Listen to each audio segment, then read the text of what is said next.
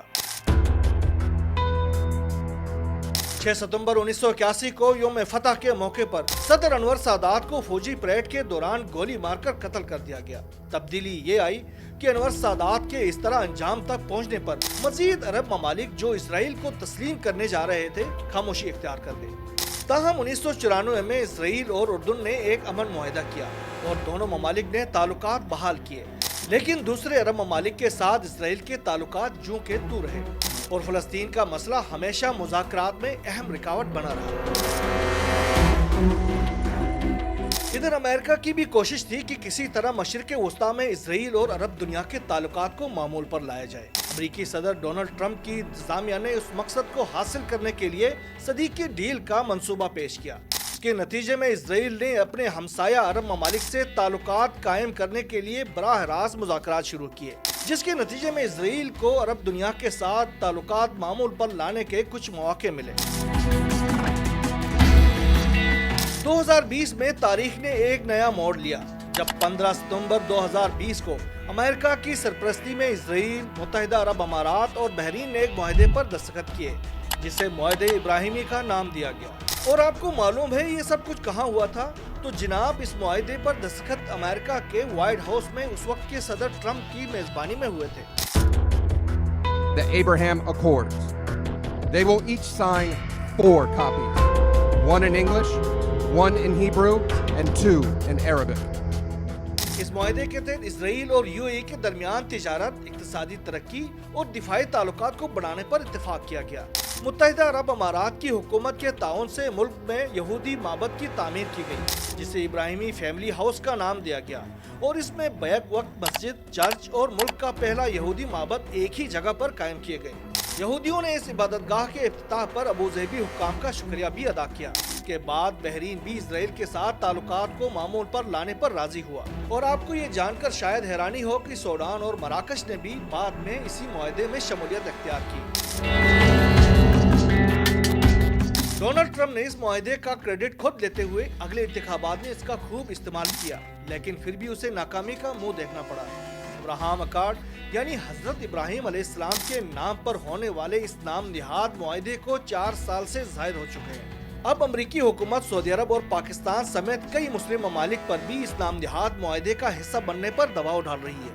سعودی عرب کی جانب سے تو کہا گیا ہے کہ جب تک فلسطین کو بطور ریاست تسلیم نہیں کیا جاتا وہ اسرائیل کو تسلیم نہیں کرے گا۔ تاہم سعودی حکام اسرائیلی شہریوں اور مذہبی اور سیاسی رہنماؤں کی سعودی عرب دوروں کو بھی چھپائے نہیں چھپا پا رہے۔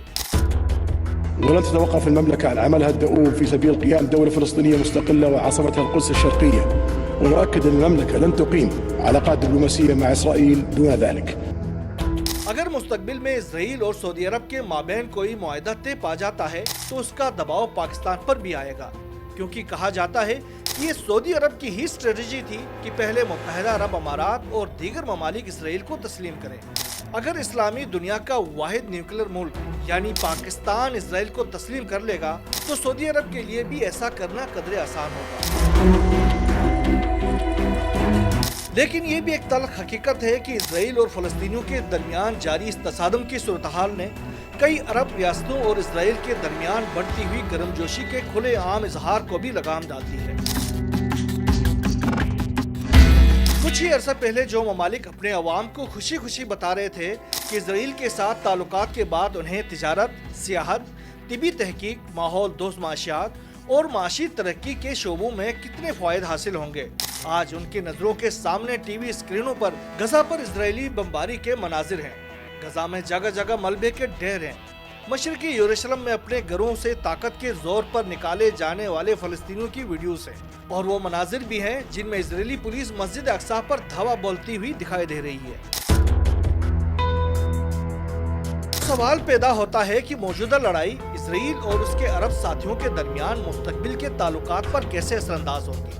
اس کے جواب کا انحصار بڑی حد تک اس بات پر ہے کہ موجودہ صدر ٹرمپ جو کہ نام نہاد معاہدے ابراہیمی کا خالق بھی ہیں، وہ کس حد تک اپنے دباؤ کا استعمال کر سکیں گے کہ مسلم ممالک اس معاہدے کا حصہ بن سکیں۔